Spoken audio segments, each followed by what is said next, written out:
Good afternoon mga boss. Meron tayong installation ngayon ng Auto Style mga boss, PIEE dito sa ating Isuzu D-Max. Yan. So, puntahan natin yung setup ng horn mga boss. Yan. Ito yung PIEE natin mga boss. Yan. 12 volts din siya mga boss. Yan. And then ito yung pair niya mga boss. Kapares niya. So, side by side lang nilagay namin. Yan. Hindi masyadong kita kasi against the light yan. Ayan siya. And then yung box niya mga boss, yan. Ito siya. Makikita mo yung original mga boss kasi meron siyang QR code dito. Ayan. Ito yung kanyang specs. 400 Hz mga boss at saka 500 Hz. Variant siya. Kaya yung output mga boss is napakaganda sa tenga. So bali yung kanyang tunog mga boss is patalas or kung pataas mga boss. Parang high notes kumbaga. Yan. Sound check natin ha. Try natin.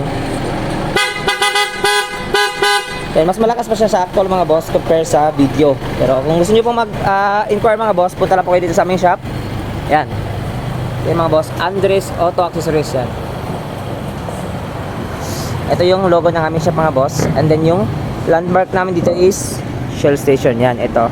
Kasi yung daan yan, yung highway na yan mga boss, highway yan siya papuntang Rotonda or papuntang IPT mga boss.